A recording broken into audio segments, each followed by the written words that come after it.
So yeah, if you guys want to do some closing remarks, or if you want to do rapid fire, it's all good and well either way.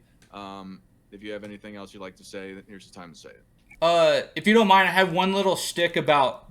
It's not so much about like our back and forth, but it was kind of like a little shtick about basketball. How, in my opinion, right, of like the major sports like baseball, hockey, soccer, football, and basketball, basketball would actually be, in my opinion, of the stance I was arguing, right? Basketball would actually be the easiest one to try and rank players, right? If you think about how the other sports are played, they're all on bigger fields. They all have more players.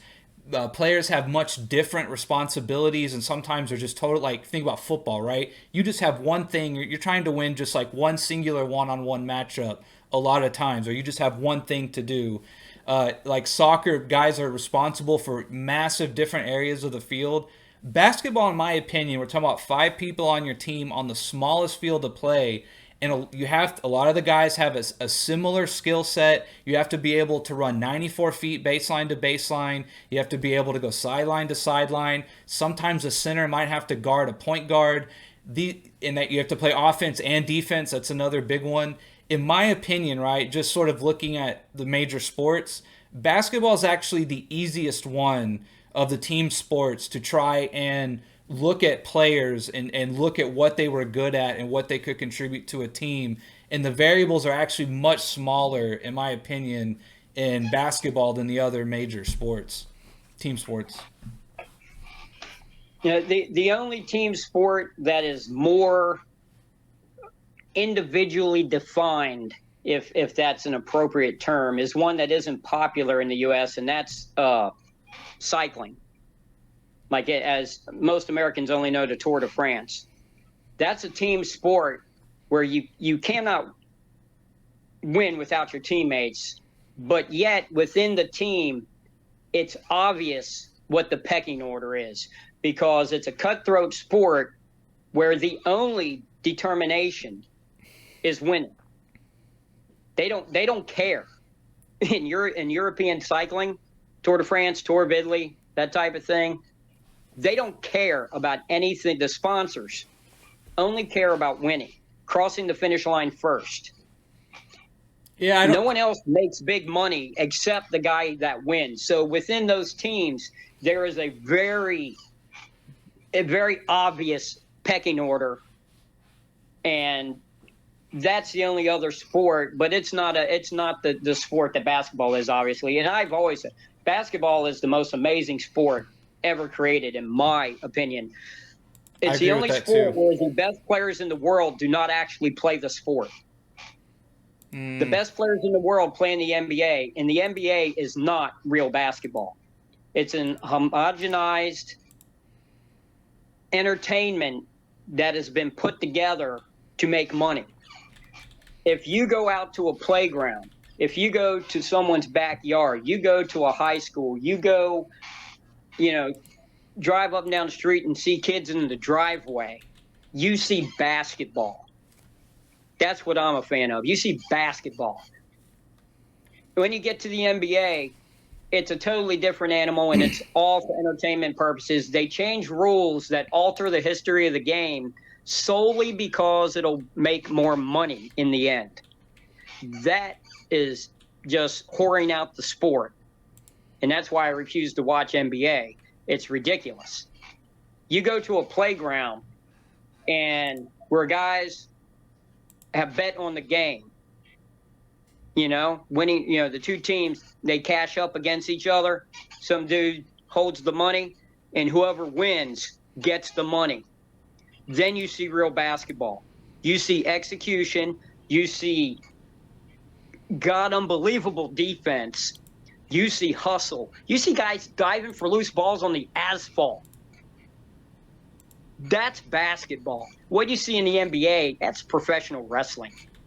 I know what I see what you're saying. I don't exactly 100% agree because I mean basketball is still like the best athletes, the best players, the best skilled players. There is something to be said about heart and determination once money gets involved. I completely agree with that. But I understand what you're saying. No, I'm just saying there's the only rule on the playgrounds. Like if you've all played on the playground, you'll play a game at one park and you're playing to 11, win by 2, or win by first to 11. Period. You go to another place and it's win by 2 or straight 20. I like all ones. No way, man! I need the range. You'll go to a court and it has a 3-point line. So now you got guys arguing before the game. Are you counting threes or are you not counting threes? You're making up rules for the players. You understand? This is very important. It's very important you all understand what I'm saying. You're making the rules for the players in the game. No one is sitting there saying, "Oh, well, we got to count to 3 because there's some girls over here on the side that are watching. There's some people watching us play, so we got to count to 3s because that's what they want to see." No one says that. You make the rules for the people in the game. You're playing half court. Are we taking it back, or is it, if it doesn't hit the rim, you can put it straight up, or are we taking everything back? You have all these rules that you make for the players involved in the game. That is how it's supposed to be. You don't make rules so fans will like it better. That turns it into entertainment.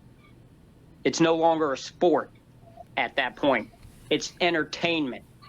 Let's see the dunks and the 3-pointers. That's what the fans want to see. So what? I don't care what a fan wants to see. I want to play. I want to match up against my guy. I want my team to match up against his team, and I want to see which team is best. And once that is over, we're going to drink some Gatorade, or God forbid if UG heard that, going to drink some water, grab a Coke, and we're going to hop back out there and we're going to run it back.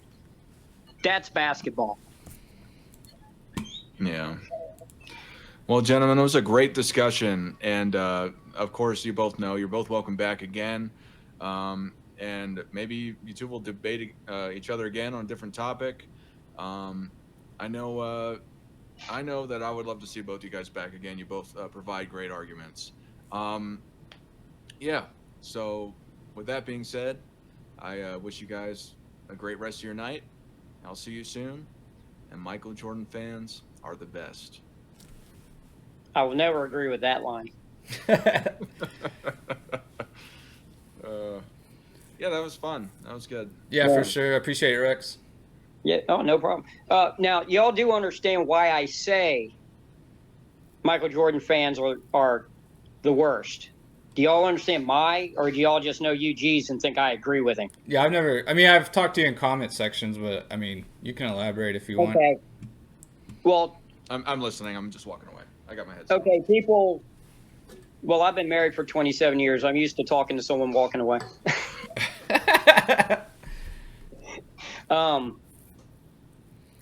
When you say, well, Michael Jordan is responsible for the worldwide explosion of basketball. Exactly. I wouldn't make that argument. Well, I'm not really a Michael Jordan fan though, so. No, but that's what I'm saying. No, Jordan fans, the Jordanites, the hardcore Jordan fans. They'll sit where everything is Jordan. You see, there's a dichotomy. If you've ever taken a sociology class, if you've ever examined trends and influences, cults of personality, in today's modern society, there are two people that are on opposite ends of the spectrum. And every other human being is in between these two. And they are Michael Jordan. You cannot say anything negative about Michael Jordan, even if it's true, 100% true. You cannot say it, or you're a hater. At the other end of the spectrum is Donald Trump. You can't say anything positive about him, or you're a bigot, a racist, and a white supremacist. There is no in between, even if it's true. You cannot say anything positive about Donald Trump. You cannot say anything negative about Michael Jordan. And that's what I delve into. That's why I got into this whole discussion, because it just amazes me. See, my sociology teacher back in school, we had to do this. and you should try this. You seem like an intelligent guy that would like to try something like this experiment. We had to pick a fictional character and slander them in I public. think I've heard of this actually. Yeah, and then you register your responses, right? I came up with the classic. I got an A+. I made a T-shirt because my brother owned a print shop. I made a T-shirt that said Santa Claus is a pedophile. I got punched 3 times in Fair Oaks Mall wearing that T-shirt. Punched. People just came up to me. 2 of them yelled at me first. 1 just came up and punched me. Santa Claus isn't even a real person. Like, first of all, Santa's like a totally modern innocent person. character, even if he's not real, and he's largely related to children, right? So, I mean, and calling someone a pedophile is the worst thing in the book, essentially. Yeah. Yeah, I mean, it doesn't seem that crazy to me. Exactly. That's my point. It doesn't seem crazy to you, which is the twist of it. I wouldn't hit Because you. I mean, in the I wouldn't care. I'd probably be like, man, that's a pretty outlandish T-shirt, but I would go about my business. But I can definitely see other people being like, what the fuck? No, but that's the point. That's why I did. That's the whole point of it. You see the reaction. Yeah. But in the end, nobody was hurt. Nothing was done. You know what I mean? That's just... I mean, I don't think it's that crazy that people got upset about it, I guess is what I'm saying. Again, I wouldn't, but just because I'm pretty, like, mellow about shit, but... But that's my point. That's why I did it, because I knew it would bring the most reaction. But it was a slander of a fictional character. He's not, you know, if you really read now I'm not talking about where the character came from, because there is a real person at the beginning of it. But the character. Right, but it's what he represents too. You know, Exactly. You're kind of tarnishing more than just a fictional character. And what someone represents is a social construct. Well, I mean, if the whole social construct argument, though, is that, like, you could say everything's a social construct. It doesn't make it right or wrong. I mean, you could say that the way men are is a social construct, but we're like that for good evolutionary and biological reasons, you know? Then it's not a social construct. Well, it's like which came first, the chicken or the egg kind of thing. Well, the egg came first because dinosaurs laid eggs before there were chickens.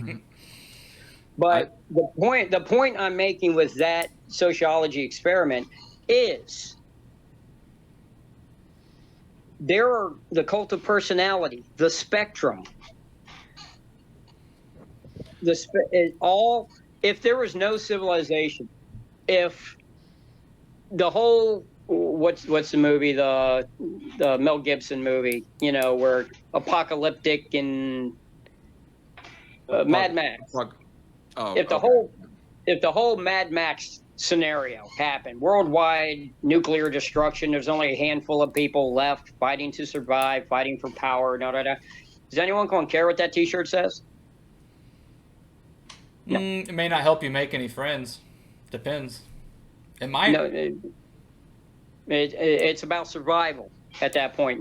It's not going to matter what's on your T-shirt. It's about survival. Yeah, but someone might see you and be like, I don't want this guy in our group. We're already having a fight for resources and other people. Like, this guy wearing this outlandish T-shirt. Like, you're right. I understand what you're trying to say, but they could be like, he ain't worth the time.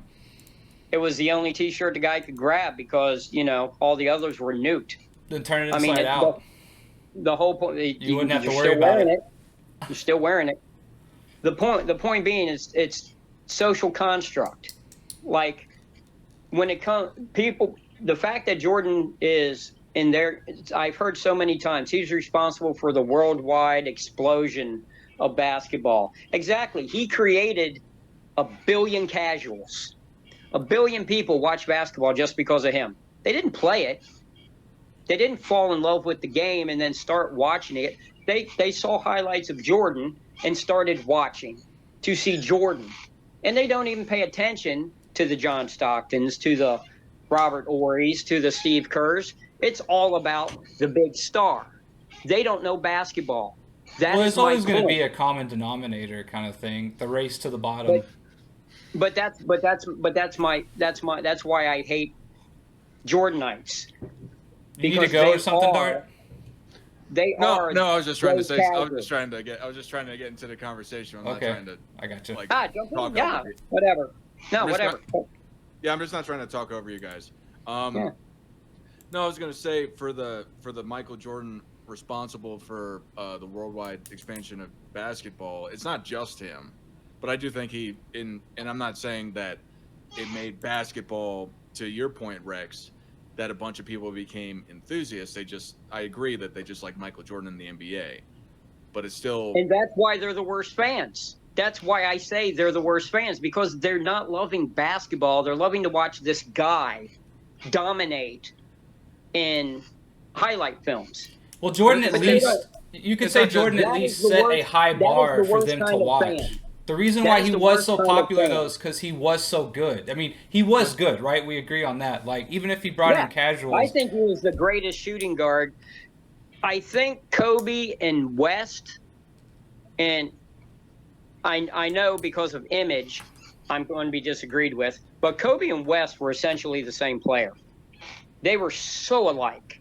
If you read their books, if you look at their stats and their philosophies playing the game and their drive and their teammates' opinions of them and their interactions with their opponents and their teammates and their coaches, their family life, they are so identical.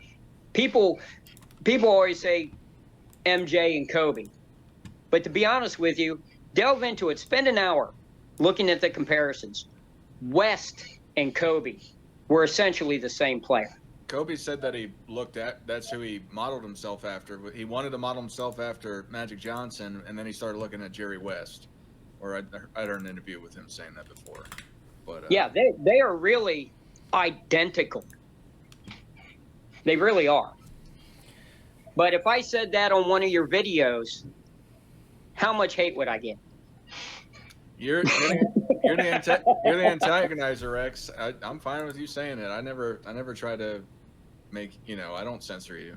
Well, I just to just state fact, because like I said, I'm not a fan. I don't care about Kobe. I don't care about West.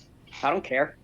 I don't mean it in a negative way. I'm just saying that obviously my channel's more Michael Jordan fan centric. So when you say something else, I don't. Well, I go between you and UG because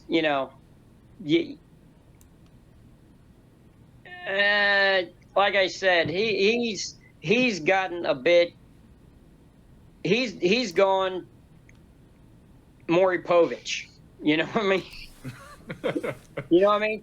Started as a real reporter with real shows and real life interest, and then it's who's the baby daddy, because that just gets the ratings.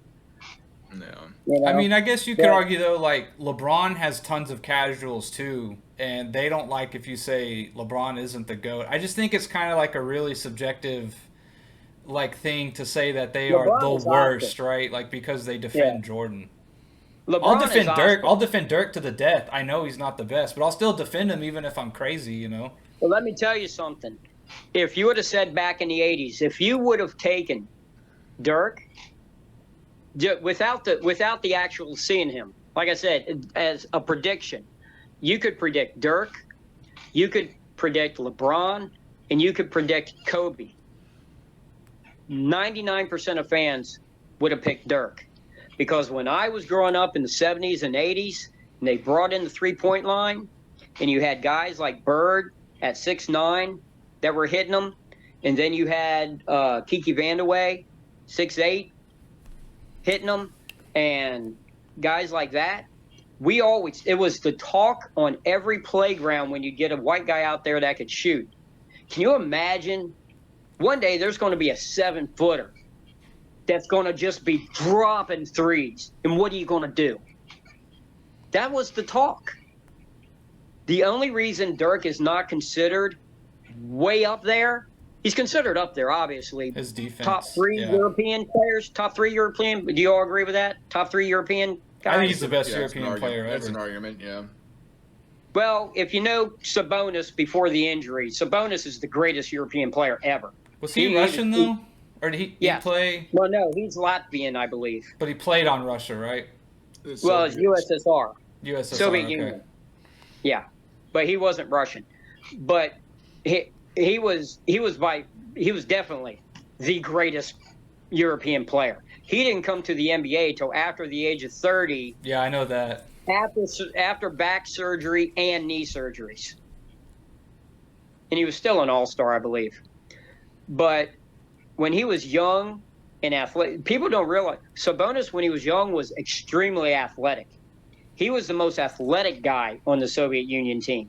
He played point center back before anyone other than Magic played point guard at any height. When they would pressure, when other teams would full court press, he would go back and get the ball and bring it up, because the other coach would never make a contingency for that. Yeah.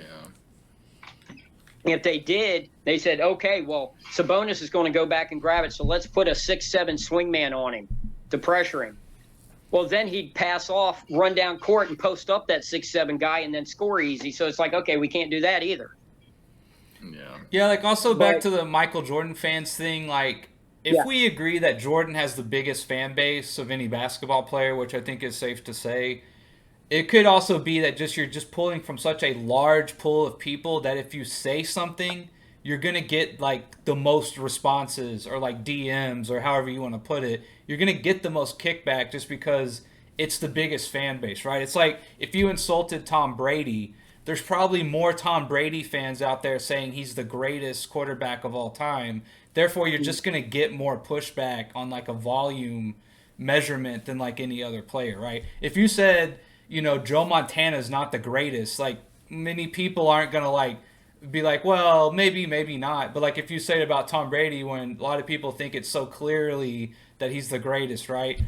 You're just going to get more pushback from a bigger pool of people, right? I don't see Jordan fans running around doing like murdering people because you said something about Jordan, or getting in fights and stuff like that. Like I just think you're just seeing kind of like the worst out of a large pool of people, or people who get the most like erratic about it. No, that's what I mean. Is just stating a statistical fact insulting? I get called a Jordan hater. I don't think it's a fact. That's kind of what I'm saying. Like, I think it could just be subjective, or like if you were able to break down like per capita sports fans, like who knows, maybe he wouldn't be number one. Now, here's two things that I say to test guys that I'm chatting with in the comment section. I'll put out there, well, Jordan missed more shots than he made. That's a fact. That's everybody, or mostly everybody. No, not Adrian Dantley. Well, Adrian Dantley made more shots than he missed. No, I'm saying in general, people generally shoot under 50%. For volume shooters and people who were taking out like 25 plus attempts a game, that's usually true. But if you're taking 25 attempts a game, shouldn't you be the one making the most if you're taking the most? Not necessarily. It depends. Then why are you getting the most? Because you still could be the best shot taker on your team, yet you get more defensive looks. Like people are paying attention to you. The whole Pistons schemed an entire 5-man defense against Jordan. Like you just get more attention. I'll tell my own story. Like when I moved to Dallas my junior year, I actually played on the sophomore team in the summer because I couldn't just show up, right? Like the coach was like, "Fine, you want to play? We'll put you on the sophomore summer team or whatever." And like obviously within the first 2 minutes, right? Like I'm the best guy. Like I'm the guy we're going to. I'm the one that the ball's going through. Like defenses just start to adjust to you. They're looking at you. They're going to throw double teams your way. You drive to the lane. They're going to act differently than if some scrub did, right? It's just you being the best scorer on your team comes with certain responsibilities and certain things that defenses are going to do. Two things with that. Two things. Number one, this is the NBA. There is no scrubs. There aren't any. Comparatively, there can be, yeah. Second, when you draw the double team, What are you supposed to do? I mean, you could kick it, but I mean, who knows? If you have You nobody pass on to your the team open you man, do trust. you not? You're supposed to pass to the open man. See, the whole volume shooting thing, that's a crock. That's a totally fan-made up thing. Totally fan-made up thing. But volume Like- shooter in this case is just people who take like 25 plus attempts a game. That's kind of what we're calling it. It doesn't matter how many shots you take. You should make them. If you're given the responsibility of taking more shots, But the if you- privilege. But shouldn't you of play taking more defense shots, too? you should make Don't just play defense and don't let them make it. I mean, it's easy to kind of say that stuff, but that's not how the game is No. done.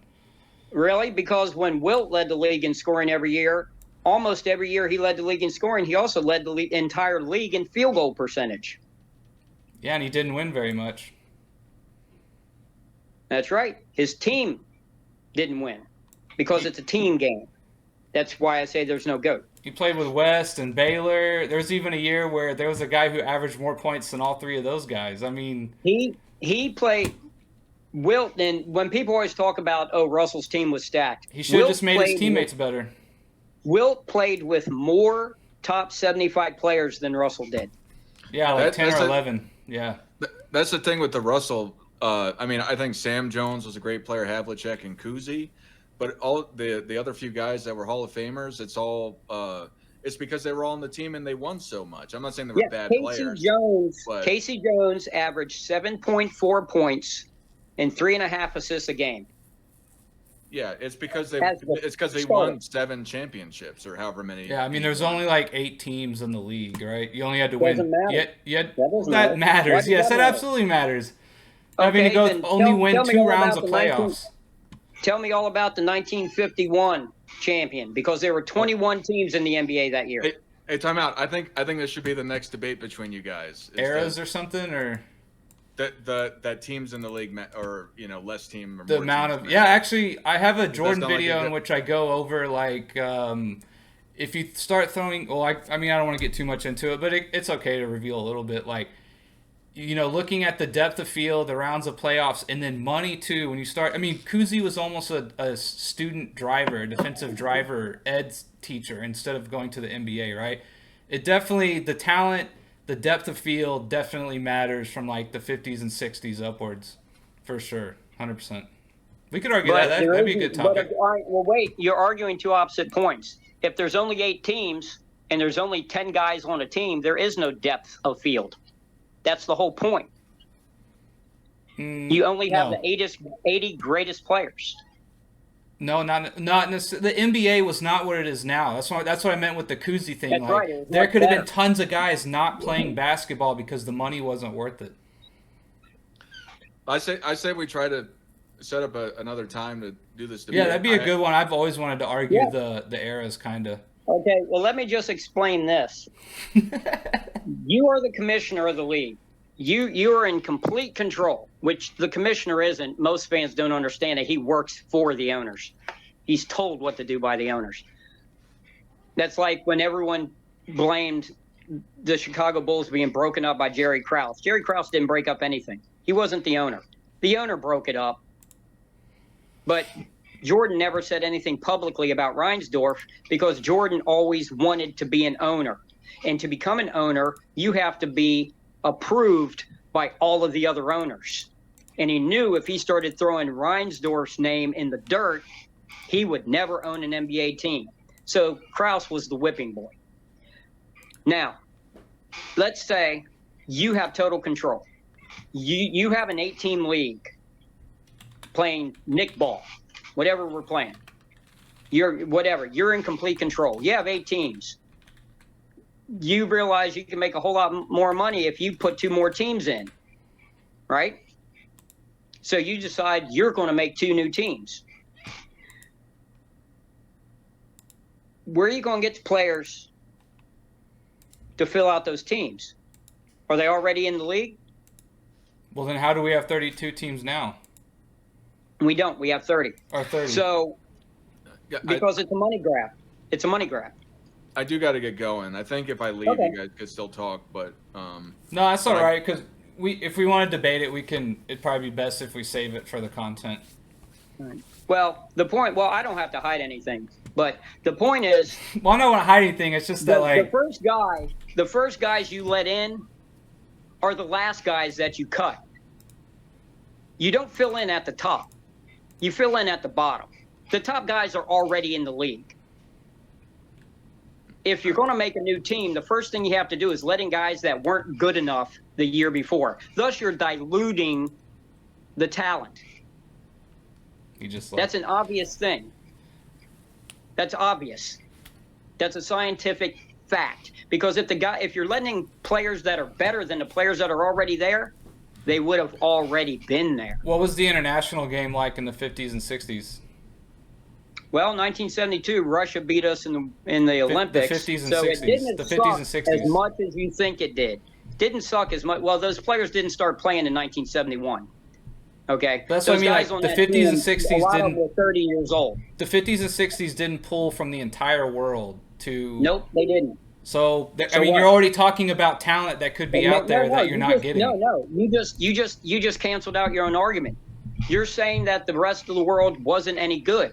No, that's not what I'm saying. That's not what I'm saying. That's not what I'm saying. What I'm saying is, in the 50s and 60s, the NBA did not go around the world and find talent. It's out there. I mean, it's definitely out there. But now, today, in the NBA, there is no way someone like a Giannis or anyone is not getting offered tens of millions of dollars a year to play and come to the NBA and get the best talent. No. Giannis would, if we have a huge depression, and a horrific, our economy totally crashes, and only 8 NBA teams can continue the function, Giannis is still going to be in the league, bro. Okay, that's not my argument. You're misunderstanding my argument. In the 50s and 60s, right? Just because there was a smaller amount of teams doesn't mean the talent was the same. I'm not arguing that. You said, as an excuse for Bill Russell, well, there were only 8 teams. You didn't say, well, they didn't get players from around the world. Your comment was, well, there were only 8 teams. Well, 8 teams doesn't. I'm saying the number of teams doesn't matter. 100% matters. Do you think there's overall more talent in 30 teams or 8 teams? It doesn't matter because the top talent. That's who you have to play against to win rings and be considered better than everyone else. The top players will always be in those teams. No, not necessarily. I just mentioned how Kuzi almost didn't play. He almost didn't go to the NBA because they didn't pay players that much. Teams were going in and out of bankruptcy, moving all over the country. It's not the established game that it was. It was almost a risk to play basketball. Guys were having to work second jobs. That's like one of the arguments I always hear. Now you're making a different argument. Now you're talking about it's all encompassing. It's all encompassing about the eras. The economic viability. Yeah, that's exactly. If the economic viability was not as good back then, it's possible that talent slipped through their fingers. That wasn't the statement. That wasn't the statement. The statement was, yeah, but there were only 8 teams. Because I make one statement doesn't mean I can't make another to go with it. Like, both can be true. But that's not what I'm arguing. I'm arguing the 8 teams. You're arguing that those 8 teams had the best talent in the world at that time. Right? They were the 8 teams that were in the league. You're saying that those 8 teams had the best talent in the entire world at that time. Possibly, possibly not. We don't know. I think the odds of that are much slimmer than they are today, looking at everything. That would be my argument. Yeah, well, today there's 500 NBA players. Right. So the odds of you getting the best are even increased, and you're paying people more money. There's no way someone's going to say, instead of going to the NBA and making $10 million a year, I'm going to go open up a car wash business or something like that, right? The odds of that are almost slim to none today. Compared to back in their day, they were already working second jobs. The average household income compared to an NBA salary was much, much closer. It wasn't that different. So therefore, it's very possible guys said, traveling, missing my family, getting hurt, or I can go be in this law firm or something, right? There's a good chance a lot of guys said, I'll just go be in this more cushy job that might even pay more than an NBA salary. That's my entire argument of the 50s and 60s versus essentially the 80s when Bird and Magic blew it up. Okay, well, like Bill Russell, Will Chamberlain, they made $100,000 a year back when the average salary was 5,000. But that's just those guys. That's what I'm trying to tell you. Like Kuzi, like there's tons of examples. But like Kuzi almost But didn't you're go play pointing out NBA. Kuzi because Kuzi was seen as not being. He was not highly recruited. He was not seen as being a future superstar. That's you're playing on a perception when he was a rookie. Once he got in the league, he was the most famous player in the league, and he was the highest paid player in the league for years. Once he had an NBA offer in front of him, he said he almost turned it down. That's what I'm saying. Like, that wouldn't happen today, even if you're like the last pick in the draft, right? Like, you're still gonna make $500,000, $1 million, even as like not even a top rookie, right? Which is way above the average household income compared to like Kuzi's day. Like, I understand the top guys still make top money. That's not really the argument. The argument is overall getting the most and best talent compared from then to today is way different. And Russell only had to win 2 rounds of playoffs to get a ring. So I just don't see how you can cut that anyway compared to 4 rounds of playoffs in today's game. Well, I'll cut it this way. Reality. He doesn't have to beat a lower rank, an 8th ranked team in the first round of the playoffs because he beat them during the season to make the playoffs. That's not the point, though. Maybe he has to play another round. He's not as fresh. Like, it's just it's a more grueling 4-series playoff compared to 2. It's just not the same. That is the reality. It's not the same. How grueling was it for Boston to sweep Chicago in 85 and 86 and 87? Still 4 more games. You think that really, like... You could have got hurt. You got a little lingering injury. Maybe your second or third guy went down. Like, it's just more things you have to go through. That can't happen in another round. That only happens in 1 versus 8. They expanded the playoffs to make more money. That's why they did it. Well, you have more I understand the money argument. That doesn't necessarily take away from what my argument is, that the money, yes, the more money you can pay players, the better talent you will get ultimately. But it doesn't matter what talent you get. The champion is the champion. That's fine. I'm not arguing if Bill won or not. We're arguing about what he had to do to win those rings and who he played against compared to today. He beat the people. Let's put it this way. What did he do to win those rings? He had to go against Wilt Chamberlain 144 times. Yeah, and Wilt has way better... Their head-to-head matchup, Wilt dominated almost every statistical category. How many times did Jordan have to go against? Who's his toughest competition? Probably Drexler? Barkley, Drexler, Peyton, and Kemp when they were good. Okay, he played Drexler head-to-head 23 times. Ewing, I guess. He beat the Jazz 23 twice. times. Jordan never played Ewing. One's a center, one's a guard. He played head-to-head against Clyde Drexler 23 times. That's it. 17 times in the regular season and then in the finals. That's it. When there's less teams, you don't have a weighted schedule. Okay? Nowadays, because of so many teams in the East only play teams in the West twice. Okay? Back then, you played every team the same amount of times. And I think they only played like 30 games, right? In the regular season? 30 or like 50? No. It wasn't 82. No. They played 78, then it went to 80, then 81, and then 82. Bill Russell used to play 78 games a year, regular season. Okay? Go ahead and look it up. Then, like I said, they played every team evenly. Then as they brought in more teams, they had to start, teams on this side. Because remember, the Lakers and the Warriors were the only teams on the West Coast. Every other team was east of the Mississippi, except St. Louis, which was literally on the Mississippi. Okay? Every team was in the East. 2 teams all the way in the West Coast. They didn't even have jet airplanes sometimes. They had to fly props. Okay? On the East Coast, they would take trains to games. Okay? That's what we're talking about here. When you have less teams, you play the reason the game looked uglier back then wasn't because the guys weren't talented. Any of those I guys never would made still that be in the argument. NBA today. You're Those sort of. guys. I'm not saying Bill couldn't play today or Wilt couldn't play today. That still isn't my No, argument. their The backups- argument simply their backups is could still play the today. exponential growth of money that they pay players now compared to then. There's just no way around it that the odds of some athletes or some players slipping through the NBA's fingers and going to do something else.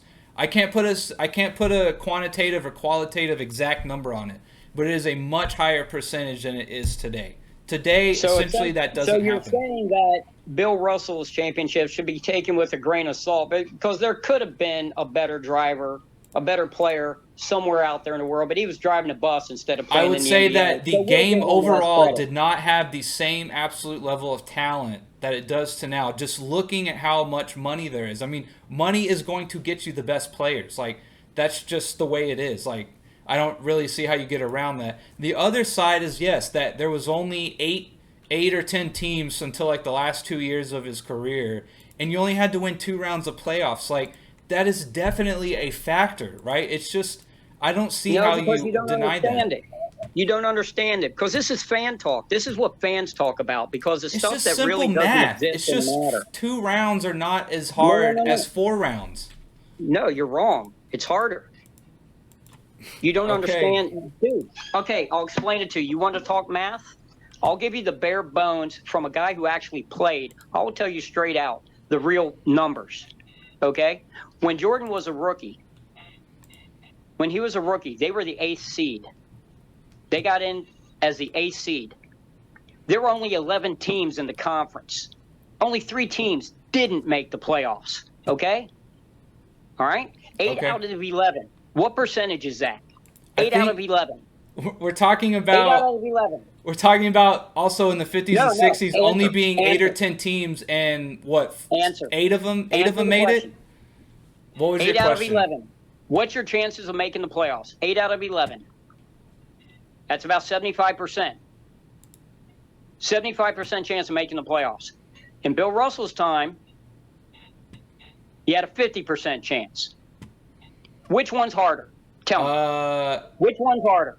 Hang on. No. Mathematically, which is harder? Bill Russell also played at a time when there was 6 or 8 teams. That's like 75% for some of his career. So at worst, it was break even. At worst.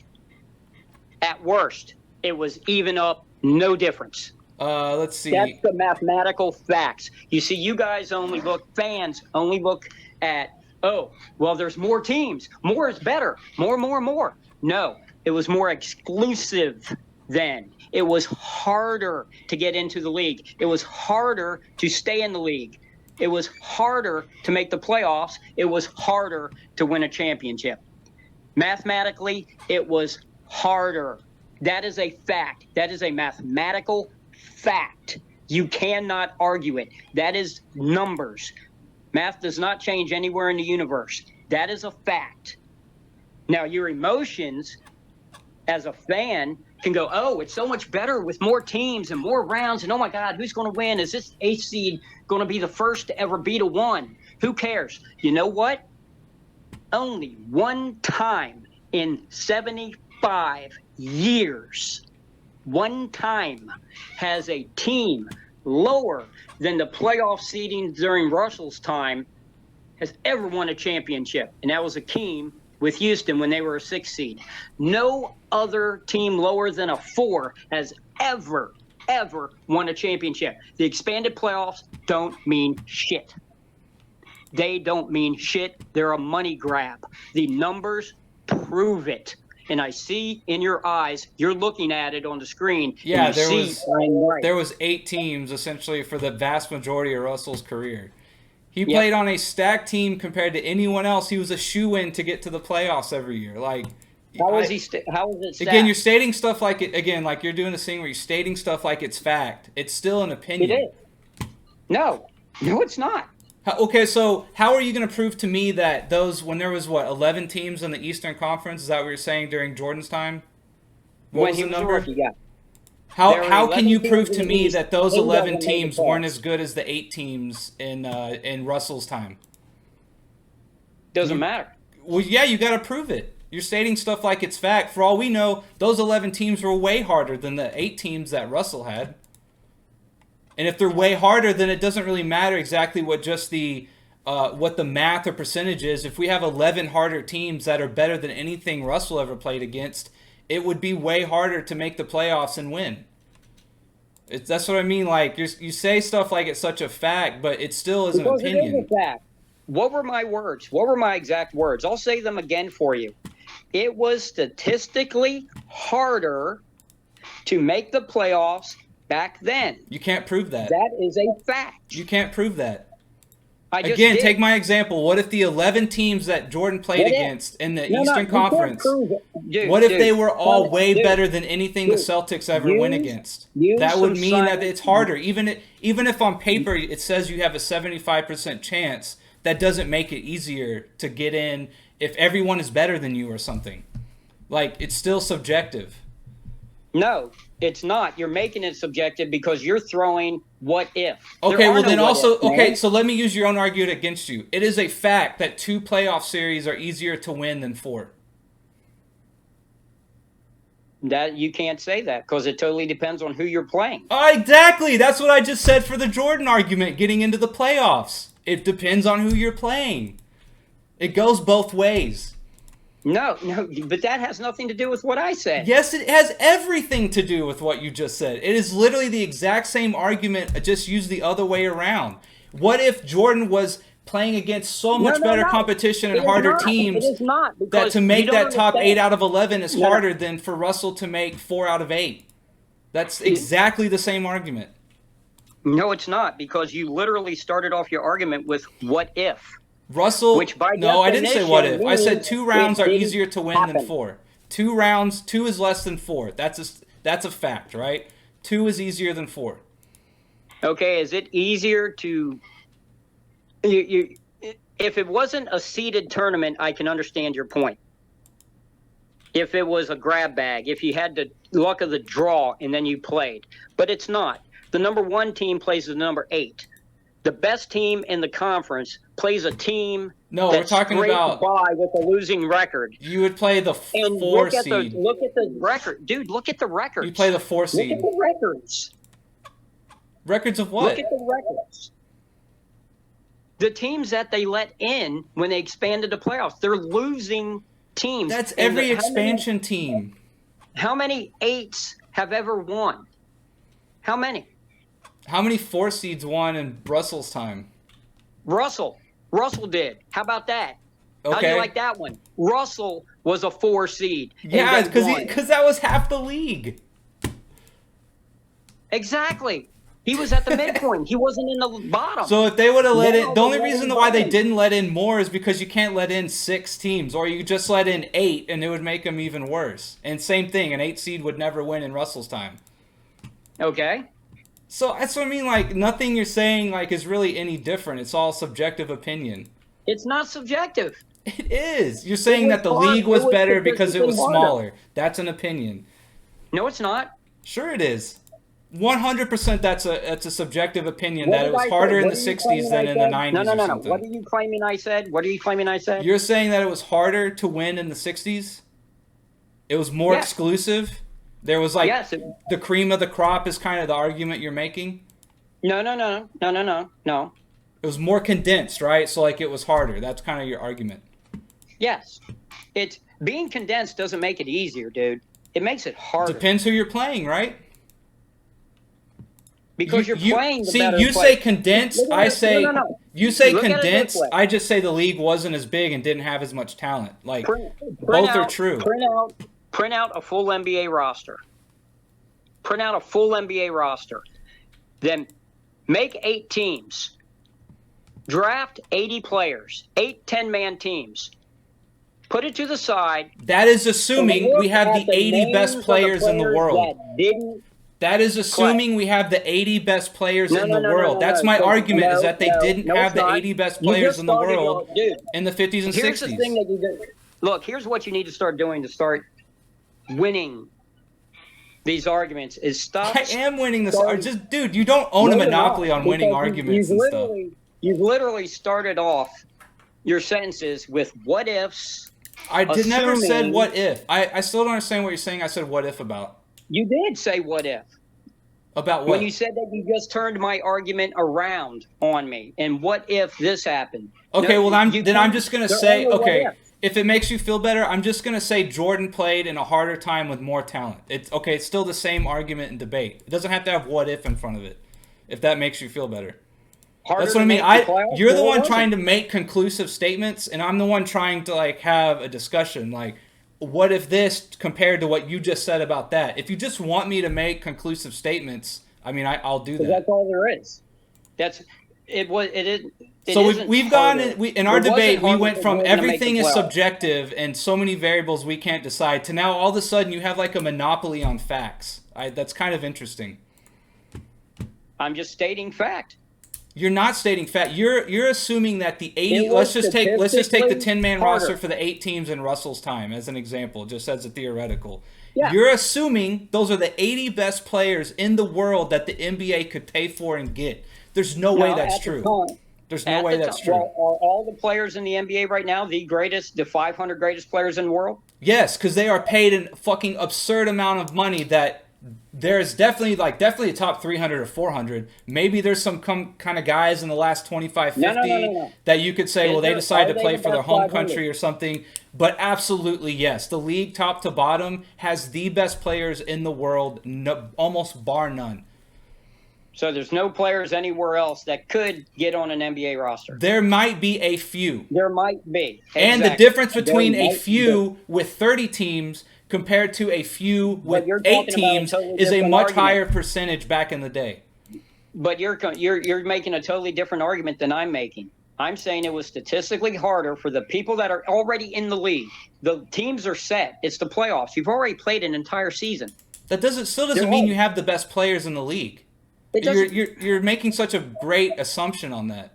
No, you're the one making an assumption because I'm not even saying what you're arguing. Well, you don't have to say it for me to make the point of it. It You're was assuming that in the 50s and 60s they harder. had the 80 best players. I'm saying that's not true. There's no way you I can didn't prove say that, that. and odds are it's not true. You're. There my was no God. international game. They didn't play people This the is why most. It was a risk to Well, go what do play you in the call- What do NBA. you call international game? Because Bob Cousy's from Paris, France. Did he grow up here, I mean, or did he? yeah. Where did he get scouted at? When did he come to the U.S.? Dominique Wilkins is from Paris too. When did they come to the U.S.? Whatever. If they came as Okay. kids, they weren't like scouted and found. They grew up in the U.S. and came up in the system. There's a difference. Anyway, that was an aside. My point is, and this is what you don't get. This is why every day after one of these debates, I always tell my wife I'm never ever doing this again, and I'm doing something more constructive with my time, because fans can't grasp it. See, you don't own a You fact do not or like monopoly on what understand people are allowed to chronology. grasp or not. Because I only grasp reality. Oh, you own reality. Okay. See, you're taking it's a pretty like pompous stance to be like, I own reality and facts, and you don't know what Well, you're that talking was your about. words. I didn't say that. That was your words. That's kind of that's heavily what you're implying when you say stuff like that. Yeah. Okay. You want to call me arrogant? Okay. Okay, well, I'm arrogant too, and I've made points, and But- like I don't have to accept but- yours any more than you accept mine. If Well, that's how we're because gonna be, yours are you know. That's because yours are all based on conjecture. Mine is Oh, based okay, on okay. mathematical fact. It was statistically harder for the players, for the teams to make the playoffs back then. So when you say that, oh, well, there were only 2 rounds of playoffs. Well, no, the entire regular season is a playoff. And you have to win a certain amount to get into the playoffs. Being Right. harder to get into the playoffs statistically on paper does not mean that the league was harder. Those two don't have to be true at the same time. All right. Once again, why do fans do this? Why can you not understand time? You cannot compare different players, different eras. You We can't. just That's why did. there's no go. You're just making No, a I claim didn't. about a past era. I said statistically, it was harder to get in, which is a fact. Only half the On teams got paper, in. yeah, sure. Now That more doesn't than half. mean anything, though, really, in terms of No, what we're trying to actually, it means argue. everything. Actually, it means everything. Not what we're trying to argue. Well, I'm not trying to argue. I'm just telling you a statistical fact, and you're trying to argue all these other points. Well, I guess since behind Bill it. Russell got in every year and won so much, I guess that proves the league wasn't that good. That's what you're saying. Well, it's a statistical fact. He won so much, so That's right. I guess it must have been easier. They had a fantastic That's what they say team. about Jordan, right? He won so much, it was didn't- watered down, all that stuff. Well, he didn't win so much. He didn't win till the second half of his career when it was watered down. But being a watered down era does not take away. You see, once How again, do you prove it's you're watered just like down? everyone else. You're like everyone else that calls me a hater when I say the 90s were watered down. It's a fact. They were. By He what still standard? What won metric? Because you let in a whole bunch of players rapidly that before wouldn't have been good enough to get in the league. Again, you're assuming that the 50s and 60s had the 80 best players in the world. They didn't. Oh, geez. Compared to the 90s, you're saying, oh, because they let in all these guys, they wouldn't have made it, or they're not good enough, or they're lesser. You're saying, no, you're doing what all fans do, and you're saying NBA is synonymous with greatest in the world. I'm just For the talking most about part, the NBA. yes. Yes, I'm the just money, talking about the NBA. the money, NBA, yes, means that guys you in get the league best are all we talent. can discuss. That's We how it can't works in discuss guys any that never industry. made it. We can't discuss guys that never made it that we don't know about. We If can you want only the best discuss lawyer, what do the you have to guys do? that were You have to there. pay the most money. If you want to get the best car, what do you have to do? You have to pay more money. If you want the best talent in the world, you have to pay more money. What guys So are there was getting better paid talent. now, what There guys was are getting better paid now talent out ensures, in theory, almost to a T, that you There are was better getting the talent, but best they just talent didn't in the pay enough. world. But it doesn't matter who the. Oh my God. It doesn't matter This is that why you're I getting hate the arguing best with talent in the fans. world.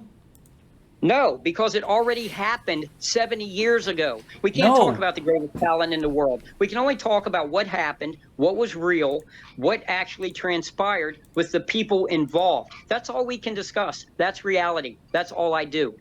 I don't Okay, do but what that ifs. still doesn't mean you can't look at how they got paid in comparison to average household incomes and what guys were doing for money back then. There's literally stories of having to work 2 jobs, okay? You cannot tell me that there's a possibility someone was like, I just don't have the Well- time and the wrist for basketball. I can go do this thing and raise a family or whatever some other priorities might be and go make money doing something else, because it didn't even look like the NBA was going to be around forever.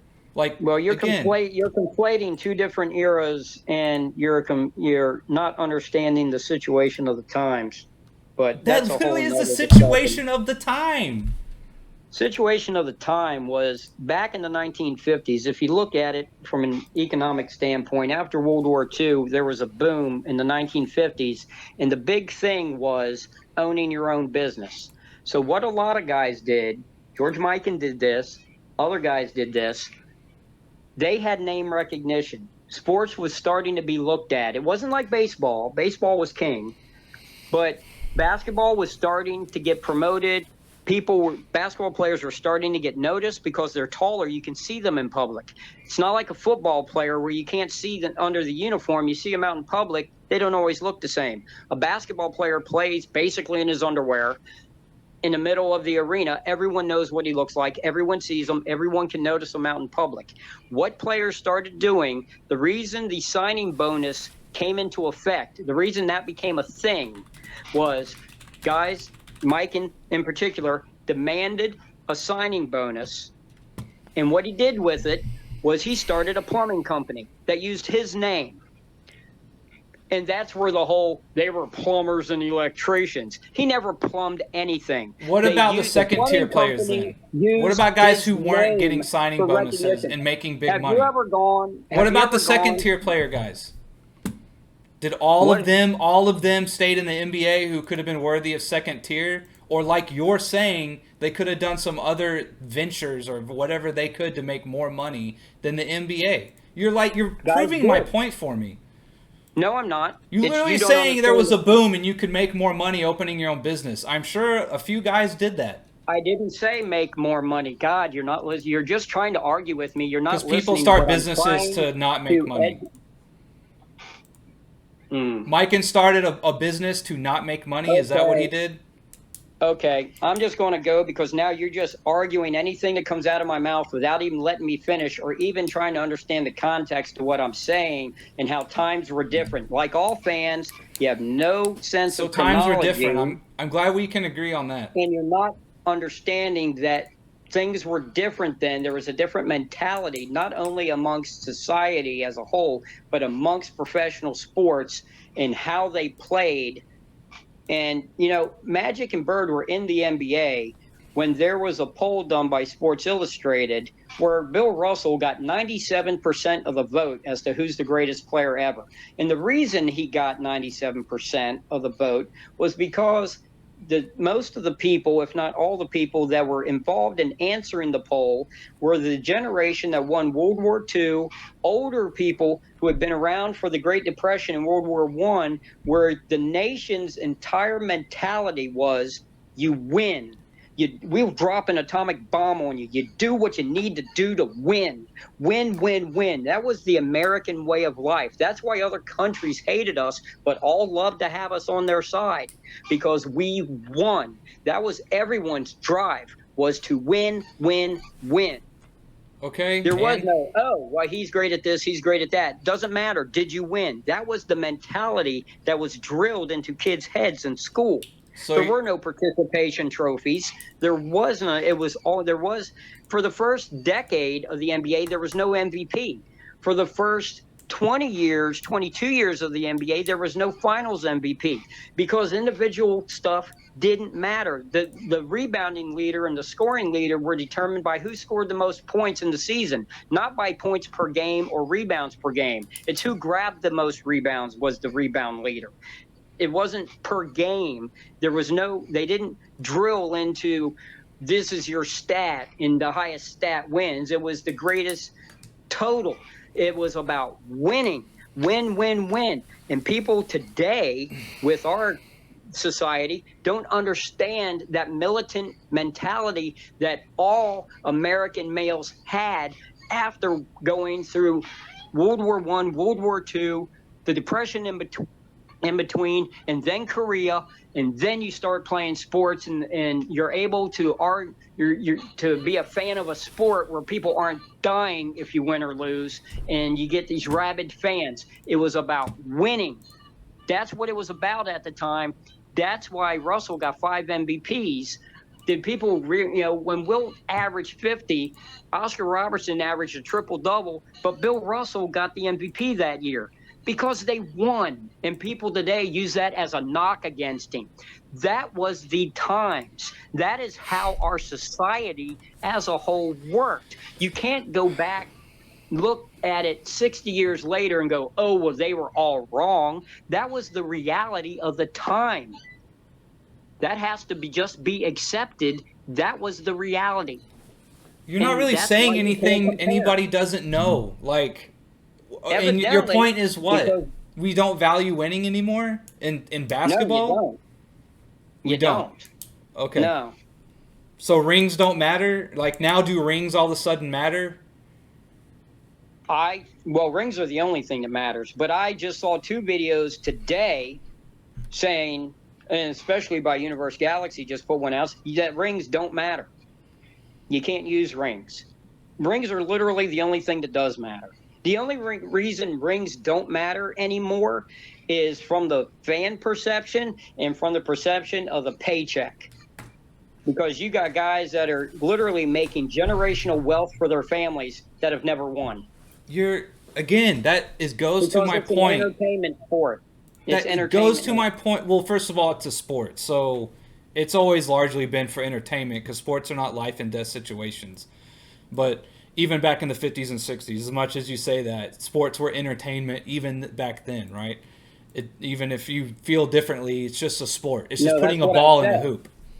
But the mentality of the people that were playing and watching was the best players are the ones that win.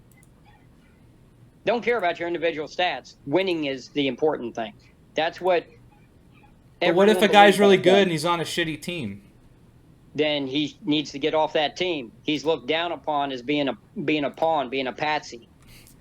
Well, okay, then that's what I mean. There's all these different ways you can look at it. It's doesn't mean a guy wants to win any more or less. I'm not talking about there's different ways of looking at it, dude. I'm talking about the reality of the time. This has nothing to do with my opinion. So people thought to do Wilt. with what I think, feel, want, or it's the fact of the time. So nobody thinks Wilt is better than Russell from that time. Like there's not a large percentage of people that think that. Nope. Not back then. Look at the articles. I spent my entire childhood reading articles at the Library of Congress because my dad worked at the U.S. Treasury Department across the street. During the summer, I'd go with him. He'd drop me off while he went to work, and I would sit there and watch the old films, read the old articles. Have you seen the head-to-head statistics between Russell and Wilt? Yep. How do you not say that Wilt's better? Because he didn't win. Well, it's not his fault that Russell was on a better team. It had nothing to do with Russell. He just had a better team. You see, that's a cop-out. Oh, so now it's not a fact. It's a cop-out. Okay. I mean, see, but do you understand like where I'm getting at? Where like you're just going totally linear with what you think, and you're not allowed to diverge or any amount of divergence from what you're saying. You can't diverge on an observation of a different time. Wilt dominated Russell, bro, head to head, and they played a lot. So obviously Russell did not contribute as much as Wilt to his team winning or losing. Well, that's because you just don't understand basketball then. Because okay, you own the whole reality on what basketball is. Well, to sit there and say, did they not play head to head? They played the same position, right? They played each other. They guarded each other, and Wilt absolutely beat him in every statistical category, just about. I think every single one. So you don't understand what a team sport is then? I do, but if one guy's doing everything he can to win his positional battle or contributing as much more than his opponent, the guy he's playing across from, he is winning that battle and contributing more. How is he not also the better team player? Because sometimes the important play is setting a pick. Sometimes the important play is taking your man to the weak side of the court to get Wilt away from the basket. Can you prove that to me? Can hit the baseline jumper. Can you prove Russell did that better than Wilt? Than your individual stats. There's more to it. Okay, so Russell was such a great winner because he set better picks than Wilt. I mean, come on, man! Like, wow, that is what you've gotten out of this. That's what you're saying. Like everything that's not on the stat sheet, Russell must have done right at the right time. Yes, he made the right play at the right time. Something that was said about Bill Walton when he was healthy. John Wooden said Bill Walton is the greatest basketball player that ever lived because when healthy, he always makes the correct play. Period. Just sounds like Russell was on a better team to me. Because he didn't do his job, across from Wilt when they played. It's not a one-on-one game, bro. Oh my God. Well, I mean, for a lot of things it is. Like you got to box your man out, you got to guard your man, you have to call out switches and picks. Like you have to do all these things. It's largely a lot of one-on-one matchups. Who are you calling switches and picks out to? Your teammates. Thank you. Yeah, but do you get what I'm saying? What if you call out the switch? Bro, what if you call out the switch and the guy doesn't switch? So then what you're saying, I guess, is like Russell must have gotten some kind of switch on a guard, and then he was able to take that guard in the post. Like you're making no sense, dude. Wilt won his battle with Russell almost every single time. You're reducing what I said as a career. You're pulling things out of thin air you can't prove. One play. You're pulling things out of thin air you can't prove. I'm not pulling anything out. No, I'm proving everything because he won. That is what happened. His team won. No. His team won, not him. No individual wins. Only teams win. Okay. All right. Well, the debate that we just had an hour ago, isn't that what I was arguing? Yeah, exactly. Like, so now you're agreeing with me that individuals can do more than other individuals and be better than other people. So, I mean, you can start ranking them if you want. No, because you're literally this whole time you've been saying Bill's better than Wilt, have you not? That's literally what you've been saying the last 10 minutes. No, it's not. No, it's not. That is literally not what I've been saying. You said winning is everything. Bill won more than Wilt. How do you not deduce that to Bill being better than Will? Because you're taking what I'm telling you as I said, I believe, I think, I feel. That is not what I said. You said winning is everything. You said winning is everything. I gave you a fact. You said winning is everything. Did you not say that? Did you not say that? Did you not say that? Just answer me. Be fair. You said that. No, I did not say that. I was telling you what they said in the poll. You are not listening. But that's an opinion. That's an opinion. Winning is everything is an opinion. Oh, God. Fucking hate millennials. All right, well, I got to go. And I think I am going to stick with what I was thinking this morning, and I'm just done. I'm just done. I can't take fans. You have a great time. Great life. God, dude. What I say is fact. This is the way it was. Jesus.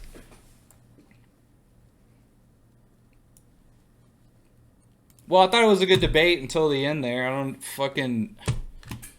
People like double speak on shit all the time, and like the value of things always change depending on their argument. It's just so fucking ludicrous. And let's look at this fucking I've made this argument on my Jordan video. I'm going to make it again right now. In the 50s and 60s, right? In the 50s and 60s, the money per household, the household income compared to what players made, right? Yes, if you want to take like the top 5%, they were making, 10x, 20x the average household income, right? Once you got down to the second, third, fourth, fifth best player, those guys had so many other opportunities or could have done so many other things than to play for failing franchises, teams that moved around all the time. The NBA didn't even know if they were going to make it. And you could do so many other things. The international game was nowhere where it is now, right? To think that in the 50s and 60s, the NBA was pulling the best talent from all around the world, or like I was saying, to think that the 50s and 60s had the 80, if we're just going to say 10-man rosters, 8 teams, right? You're going to tell me that the NBA had the 80 best players in the world, let alone America, right? Let alone America, but also the world, right? You're just lying to yourself. Like, it's just absolutely ludicrous to think that. And further, once the teams expand and money goes up, you are getting more and more top-rated talent. There is no more letting guys slip by. There is no more not offering guys a contract or an amount of money that they would refuse, right? 500 guys in the league or whatever, right? There might be 1 or 2 guys here or there who just say, I don't want to go to America. I just want to stay in my home country, right? Those guys are slim to none in today's world, right? Everybody wants to come to the NBA. Not so much back in the day. You can't say that. And let alone to act like they were pulling guys like Dirk and Giannis and Parker and Ginobili out of the international game. Paul Gasol, Sabonis even in the 70s, right? They weren't pulling top-rated talent from around the world. It's just the bottom line. Like, the field of competition, top to bottom, if you were to do like a per-player rating, is not as good as the NBA now. It's just no way, right? It's just absolutely no way. And then one thing I wanted to look up was... God, I kind of forget. Is this right? You had 8 teams. This is in 1960-61. You had 8 teams, right? And 4 teams got in. 4 teams get in out of 8. And you got teams here. Okay.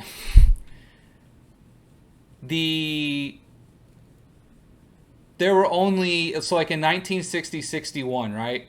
There were only 3 teams with a winning record. Only 3 teams with a winning record. But yet it was just so hard and so tough, and you had all these great players and stuff like that. It's just so silly to think about that. And like let's look at like, I mean, here we go with the Knicks, right? The New York Knicks. Whitey Bell, Carl Braun, Dave Budd, Mike Farmer, Dick Garmaker, Jack George, Johnny Green, Richie Guerin, Daryl Imhoff, all from America, by the way. Phil Jordan, Bob McNeil, Willie Knowles, Jim Palmer, Phil Rollins, Kenny Sears, and Charlie Tyra. If the league was as condensed as he says it was, right, there would be at least one or two guys on here where you'd be like, oh, like that's some amazing talent, right? Maybe for back in their time they were okay talent, but like, come on, man, like you can't be serious with this kind of stuff. Let's look at another team. And again, the argument is that the league was more condensed, right?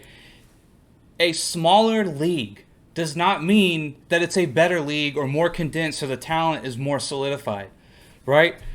If you have, or that it's more exclusive, however you want to put that, that doesn't mean it has more talent top to bottom on average than today. I mean, it's just, there's no way you can draw that conclusion, right? Just saying something is smaller does not make it better or more exclusive, right? Or in the fact that it would be harder or better in the way that we were arguing. The Pistons, all American, I think. Gene Shue, Don Ohl, Chuck Noble, Jackie Moreland, Shelly McMillan, George Lee, Willie Jones, Ron Johnson, Bailey Howell, Bob Ferry, Walter Dukes, Archie Dees. I mean, the thing is, like, if these teams were so condensed, right, and the talent was just so thick all the way through, right, there would not be 3 out of 8 teams with like a winning percentage, and like some of these teams in the absolute dumps, right? Wouldn't it be more evenly and spread out? Like, it makes absolutely no sense. It's not a coherent argument. I mean, you had, teams are getting in with losing records. I mean, no different than it is today. For like the 7th and 8th seed. It's crazy. And that was also the other thing, like, Wilt Chamberlain dominated Bill Russell statistically when they played, right? He just did. Like, almost, I think, literally in every single statistical category, when they played, Wilt Chamberlain beat Bill Russell. And he is saying Bill Russell's better than Wilt because he was a better, like, team player, essentially, or knew how to win more, right? As if, like, Wilt's not doing the exact same things to win, contributing more to his team and doing more for his team than Bill did. But somehow Bill just, like, oh, man, like, the way he set that pick and, like, you know, it's just, like, it's really, like, it's just, like, to me, it just comes off like a biased statement that he just wants to, like, reminisce about the old days and say that they were better than today. And the thing is, like, I'm not really even trying to say that one era was better than the other. What I'm saying is strictly about talent. The talent that you could get and the pool of talent, more specifically, that they pulled from, right? To think that in the 50s and 60s, they were pulling the best players, correct, from around the world and in America, and they had the 80 best players, as like we put with the example, is just ludicrous. It literally makes no sense. It's like impossible to fathom that anyone would think that, right? You look at what they paid players on average compared to the household income. Again, like the top guys of any sport, any era, are going to make buku's money comparatively, right? But like the average guy, like literally the average player could have done any number of things that would have got them more money and was more secure than playing in the NBA at that time, right?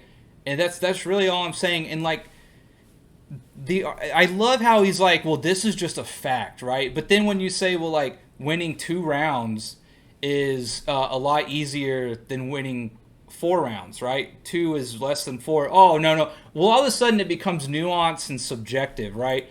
But when he brought up the Michael Jordan, as an example, right?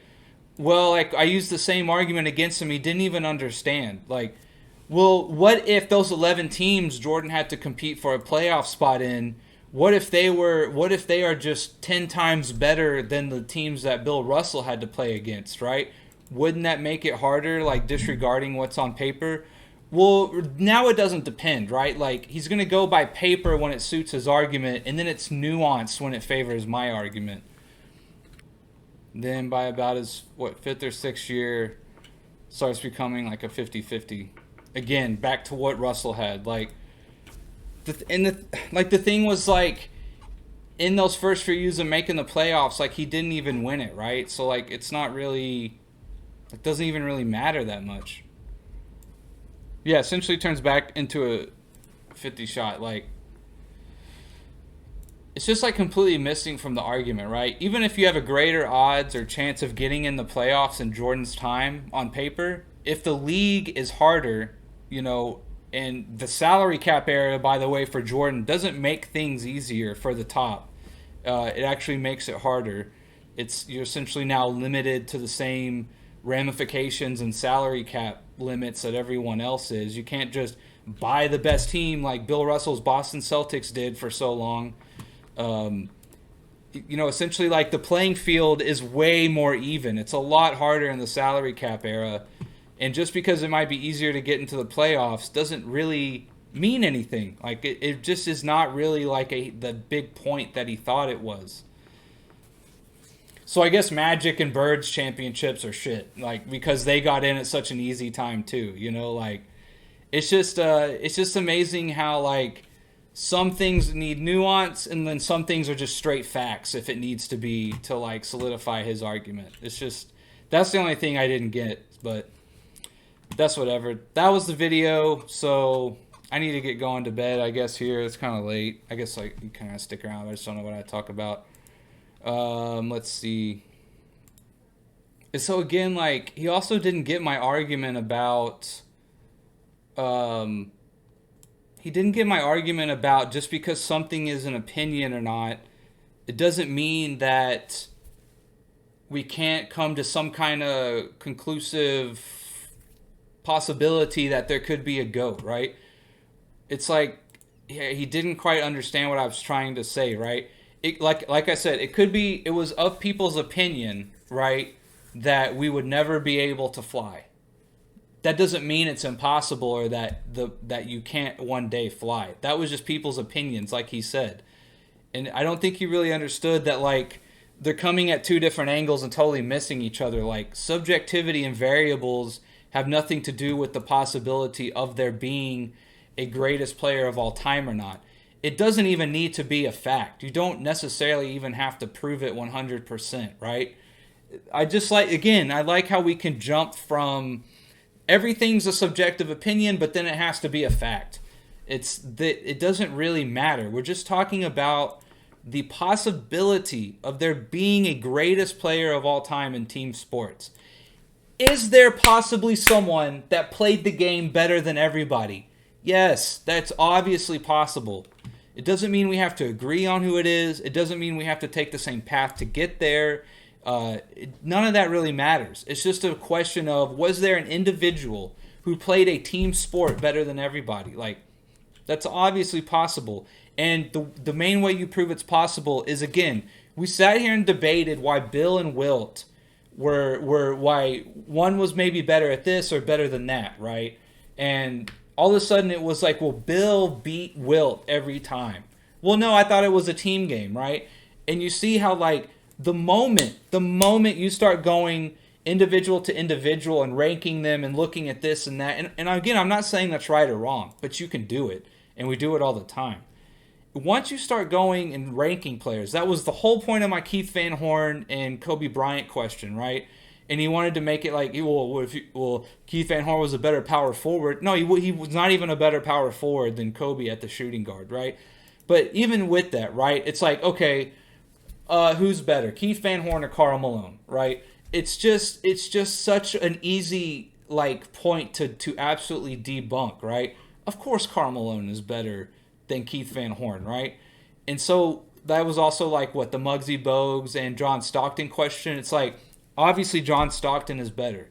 The moment you do that, that's what I mean. You have to be of the opinion that the guys starting out on the court are just as good or just as interchangeable as the 12th man on the bench. If that's really what you think, right? There's just, once you start separating players and sifting them and creating hierarchies based on whatever metrics you want, I don't even care. A million variables, 100 million, right? The moment you start doing that, you have cracked open the door, and you have allowed me to put my foot in to saying it's possible we could rank players to the point of having someone who did it better on average than anyone else. And so I don't understand how you didn't get that point. It's quite an easy thing to understand. Being subjective or not, or factual or not, really is like sort of beside the point. And again, like, we're talking about a team sport where it's the smallest field to play. It's 5 guys. A lot of them have a lot of the same skill sets, do a lot of the same things. You can play big, you can play small, you can press, you can do all these different things, right? And like, also to the ISO point, like, Kobe comes down and ISOs against somebody. His teammates, even though he was trying to make the argument, his teammates did not do anything but stand there. That's largely what they did. And then it was like, well, it's like his teammates needed there to hit, or why are they going Kobe to ISO? And it's like, because he's the best offensive scorer. He has a mismatch. He is so far superior on offense to anything they can throw at him on defense that they've decided this is what we're going to do to put the ball in the hole so we can score and try and win the game. And then he's like, well, what if they double or triple team? Well, then you're proving Kobe is the best player on the floor. If you're going to have to use that many resources to try and stop him, we've just established Kobe's the best player on the floor more than likely, right? Or he has such a mismatch that once you do that, like, you're already conceding, right? If you have to double someone as a defense, you're conceding that, like, we can't stop this guy. He is too good. And yeah, you're supposed to make the pass after that, but that's kind of beside the point, right? You're saying that the guy who just went and sat in the corner at the 3-point line and waited for the double to come to Kobe, and then when Kobe hit him with the pass and he hit a 3 wide open, you're saying that guy's as good as Kobe? Like, give me a break, man. Like, it's so obvious that, like, individuals are not the same, and they don't contribute the same, and they don't play the same, right? They are not. There's no way you could say, like, from player A to Z that they're all so equal that we can't tell who's better.